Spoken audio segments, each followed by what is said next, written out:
akwụkwọ mbụ nke Samuel isi nke 18. O ruo mgbe ọ gwabiri Sọl okwu a, na ekekọtara mkpụrụobi Jonatan na mkpụrụobi Devid, Jonatan wee hụ ya n'anya dịka mkpụrụobi ya. Sọl wee nara ya n'ụbọchị ahụ. O kweghịkwa ka ọ laghachi n'ụlọ nna ya. Jonatan na Devid wee gbaa ndụ n'ihi na ọ hụrụ ya n'anya dịka mkpụrụobi ya. Jonatan wee yipụ uwe mwụda nke dị n'ahụ ya nye ya Devid na uwe ya niile, ọbụla ruo mma agha ya, rukwa ọta ya, rukwa ihe ike n'ụkwụ ya. Devid wee na-apụ jee ebe ọbụla Sọl na-eziga ya. O nwekwuru uche. Sọl wee doo ya onyeisi ndị ikom agha. O wee dị mma n'anya ndị Izrel niile, dịkwa mma n'anya ndị ohu Sọl. O ruo mgbe ha na-abịa, mgbe Sọl si na ntigbu onye Filistia ahụ lọta, na ndị inyom siri n'obodo niile nke Izrel pụta ịbụ abụ na ite egwu izute Sọl, chịrị egwu otiti, werekwa ọṅụ, chịrịkwa ọbọ eji akwara atọ kwee.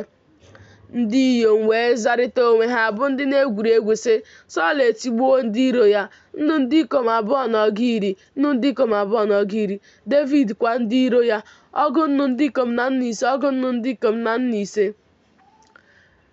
Iwe Sọl wee dị ọkụ nke ukwuu. Okwu a jọkwara njọ n'anya ya. O wee sị, ha enyewo Devid ọgụ nnu na nna ise, ọgụ nnu na nna ise, ma ọ bụ mụ ka ha nyeworo naanị nna abụọ na ọgụ iri.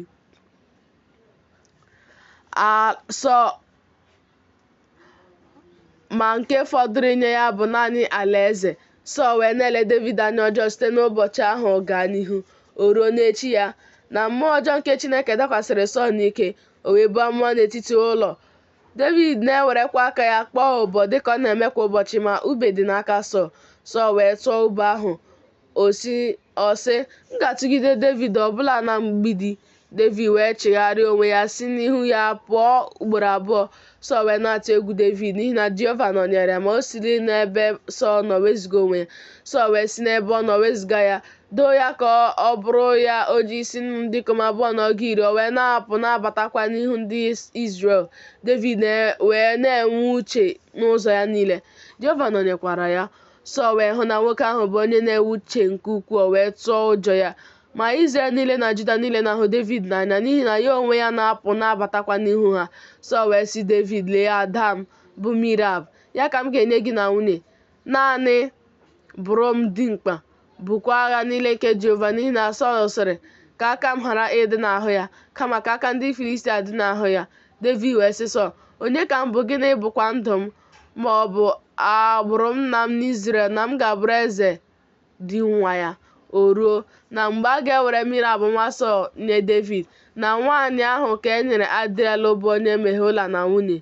Ma Maịka bụ nwaanyị Sọl hụrụ Devid n'anya. Ha wee gosi Sọl ihe ahụ ziri ezi n'anya ya. Sọl wee sị, m ga-enye ya ya ka ọ wee ghọrọ ya ọnya, ka aka ndị Filistia wee dị n'ahụ ya.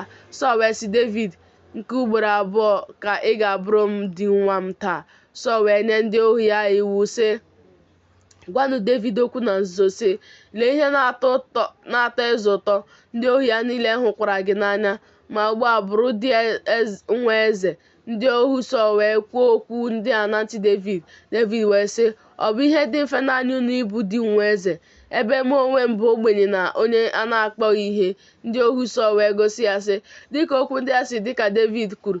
Sọl wee sị, otu aka unu gasị Devid, ọ dịghị ego ịlụ nwunye ga-atọ eze ụtọ, kama ọgụ apị ise nke ndị Filistia, ka o wee bụọrọ onwe ya ọbọ n'ahụ ndị iro eze.